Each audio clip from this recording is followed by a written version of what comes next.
राधे राधे प्यारे साथियों, स्वागत है आपका प्रद्योत गुरुकुल में। आप सभी का बहुत बहुत स्वागत है प्रद्योत गुरुकुल में। मैं हूं प्रद्योत और आप प्रद्योत गुरुकुल यूट्यूब चैनल देख रहे हैं। आज हम आपके लिए प्रश्न एकादशी 13 एवं प्रश्न एकादशी 14 लेकर आए हैं। ये दोनों एकादशी हिंदी भाषा पर आधारित हैं और हिंदी भाषा में दोनों एकादशी वर्णमाला पर आधारित हैं। वर्णमाला पर पिछली एकादशी हमने आपको दी थी जो आप सबको बहुत अच्छी लगी। वर्णमाला पर आधारित पिछली एकादशी में पिछली क्लास में हमने आपको एक प्रश्न भी दिया था। हमने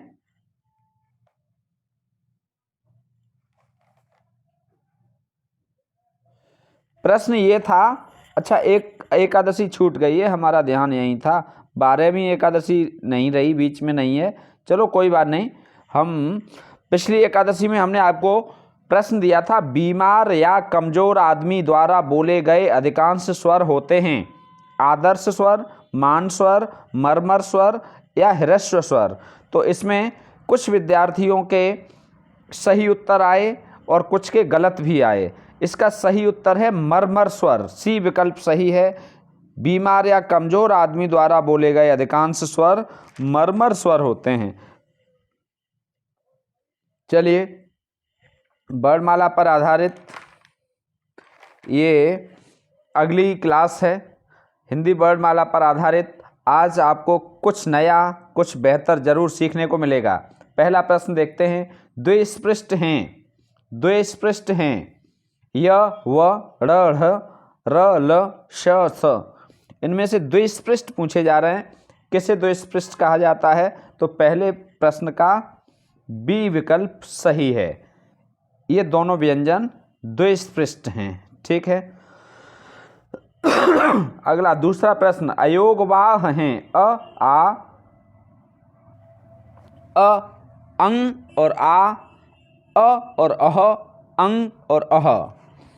तो अयोगवाह ये दोनों हैं, अंग और अह, अर्थात जिनका योग न हो फिर भी साथ साथ प्रवाहित हों उन्हें कहते हैं अयोगवाह। तो हिंदी वर्णमाला में ये दो अयोगवाह हैं। तीसरा, उच्चारण की दृष्टि से समूह से मेल नहीं खाता है। 4 विकल्प दिए गए हैं, चारों में से 3 का उच्चारण स्थान एक होगा और चौथे का नहीं होगा, वही ढूंढना है। ट, रे, र और ल। तो हमने सूत्र आपको एक बताया था, रिट्टो रसाणाम मूर्धा, रिट्टो रसाणाम, रे ट र। ये तो एक ही उच्चारण स्थान है इनका, मूर्धा। और ये ल है, ऋतु लसानाम दंता, तो डी विकल्प हो जाएगा। ल का उच्चारण स्थान दांत हैं, दंत, और बाकी 3 का उच्चारण स्थान मूर्धा है। चलिए अगला प्रश्न देखते हैं, चौथा प्रश्न। देखो, एक प्रश्न में कई प्रश्न हैं। कंठ्य, स्पर्श, अघोष, अल्प प्राण है। कंठ्य भी ढूंढना है। तो कंठ्य का सूत्र क्या है? अकुह विसर्जनीय नाम कंठः, कवर्ग कंठ्य होता है। तो कवर्ग कंठ्य होता है, तो ये च और प, ये दो तो गलत हो गए। अब बचा क और ग। अब इनमें स्पर्श व्यंजन, तो स्पर्श व्यंजन तो दोनों हैं। अब इनमें अघोष कौन सा है? अल्प प्राण भी दोनों हैं। अब इनमें अघोष ढूंढ लो, अघोष कौन सा है, वही उत्तर हो जाएगा। तो अघोष है क और ये है सघोष ग, तो ये हो जाएगा बी विकल्प। कंठ्य भी है, ये स्पर्श भी है, ये अघोष भी है और ये अल्प प्राण भी है, ठीक है। बाकी सारी विशेषताएं ग में भी हैं, लेकिन ये सघोष है, इसलिए ये गलत हो गया, ठीक है। चलिए 5वां प्रश्न देखिए, एकदम नया एकदम बेहतर, कुछ नया कुछ अच्छा। स्पर्श संघर्षी है, कौन सा वर्ग स्पर्श संघर्षी है? बहुत पूछा जाता है। कवर्ग, चवर्ग, पवर्ग, अंतस्थ। तो छठे प्रश्न का बी विकल्प सही है। चवर्ग स्पर्श संघर्षी वर्ग है, च, छ, ज, झ, ञ, ठीक है। कंठ तालव्य है, 7वां कंठ तालव्य है अ, ओ, ए, अह। कंठ तालव्य कौन सा है? तो 7वें प्रश्न का सी विकल्प सही है।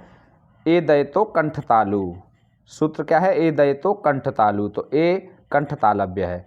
अर्ध संवृत है, आधा मुंह खुला रहता है, आधा मुंह बंद होता है। 8वें प्रश्न का अर्ध समृद्ध कौन सा है? तो 8वें प्रश्न का बी विकल्प सही है, ओ अर्ध समृद्ध है। 9वां देखो, संघर्षहीन सप्रवाह व्यंजन है। संघर्षहीन सप्रवाह व ब ढ़ श। 9वें प्रश्न का ए विकल्प सही है, ये संघर्षहीन सप्रवाह व्यंजन है। ठीक है, ज है। 10वां प्रश्न, ज है कंठ्य स्पर्श अघोष महाप्राण, तालव्य स्पर्श सघोष महाप्राण, तालव्य स्पर्श अघोष अल्पप्राण, तालव्य स्पर्श सघोष और अल्पप्राण। बताइए।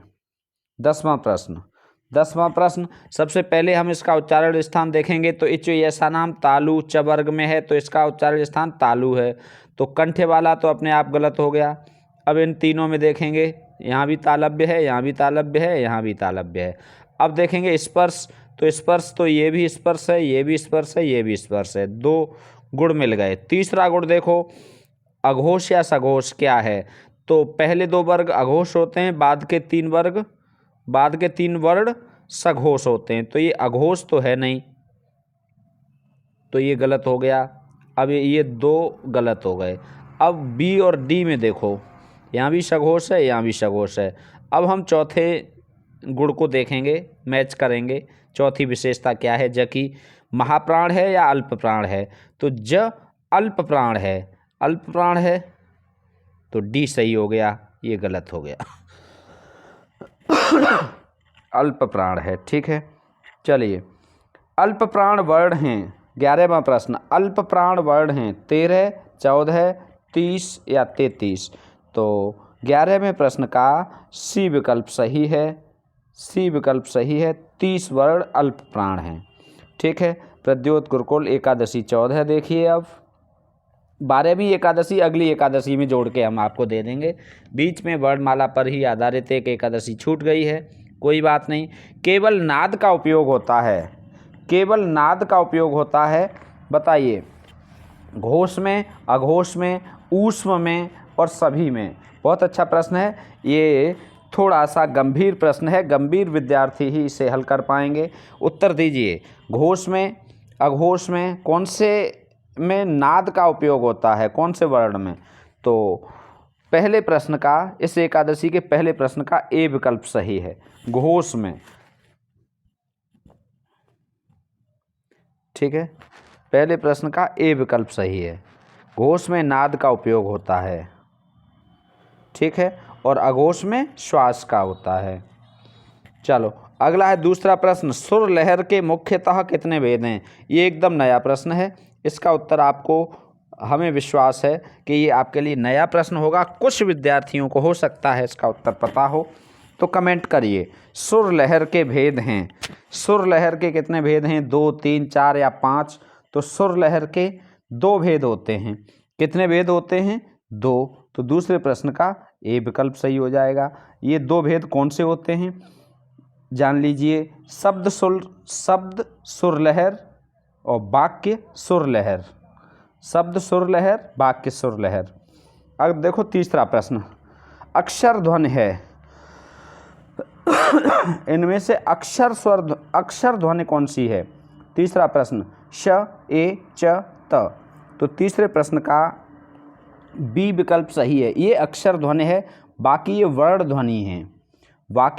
ध्वनि है, ये अक्षर ध्वनि है। ठीक है, अक्षर ध्वनि। चलिए चौथा प्रश्न देखिए। चौथा प्रश्न है, ऊष्म व्यंजन हैं, बहुत आता है, तो ये बहुत सरल है। जिनके उच्चारण में गर्म श्वास वायु मुख से निकलती है उन्हें ऊष्म व्यंजन कहते हैं। श, स, स और ह, ये ऊष्म व्यंजन हैं। चौथे प्रश्न का सी विकल्प सही है। अशुद्ध है, क और श, क्ष, त और र, त्र, श प्लस र, श्र, द और य, ध। तो इसमें साफ दिखाई दे रहा है पांचवें प्रश्न का डी विकल्प, द और य द्य होता है, द और य द्य होता है, ऐसे लिखा जाएगा, ध नहीं होता है। बाकी ये तीनों शुद्ध हैं। ठीक है, डी विकल्प सही हो जाएगा। महाप्राण है छठे प्रश्न र, ल, व और श, महाप्राण, जिनके उच्चारण में अधिक श्वास वायु निकलती है उन्हें महाप्राण कहते हैं। तो महाप्राण इनमें से श है, डी विकल्प सही है, बाकी तीनों अल्प प्राण हैं। अब देखो फिर से पहला जैसा प्रश्न आ गया, श है, इसकी विशेषता पूछी जानी है। 4 गुण इसके सामने दिए हुए हैं, तो चलिए शुरुआत करते हैं इसमें। सबसे पहले श कैसा है, उच्चारण स्थान इसका देखो। अच्छा, उच्चारण स्थान पहले नहीं दिया है, यहाँ पर सघोष और अघोष दिया है। तो 7वें प्रश्न का सबसे पहले श कैसा है, ये अघोष है, तो यहाँ भी अघोष है, यहाँ सघोष है, ये गलत हो गया, अघोष अघोष 3 जगह है। अब श का दूसरा गुण कौन सा है, ये अल्प प्राण है या महाप्राण, तो ये महाप्राण है, तो यहाँ भी महाप्राण, यहाँ महाप्राण, यहाँ भी महाप्राण। तीसरा गुण कौन सा है, उच्चारण स्थान, इसका उच्चारण कहाँ से होता है, मूर्धा से होता है, रेटो रसाणाम मूर्धा, तो यह मूर्धन्य तालव्य है, यहाँ ये गलत हो गया, यहाँ पर मूर्धन्य है, ये सही हो गया सी, और ये गलत हो गया, ठीक है, स्पर्श नहीं है, सी विकल्प सही हो जाएगा 7वें प्रश्न का।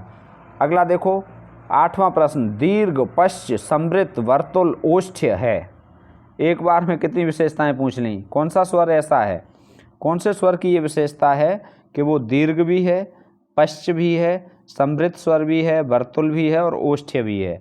ई है या ऊ है या ओ है या आ है, तो आप बहुत आसानी से बता देंगे कौन सा है इसमें, बताइए। 8 का बी सही है, ये दीर्घ स्वर भी है, पश्च स्वर भी है, समृत भी है, वर्तुल भी है और ओष्ठ्य भी है। चलिए 9वां प्रश्न देखते हैं। अब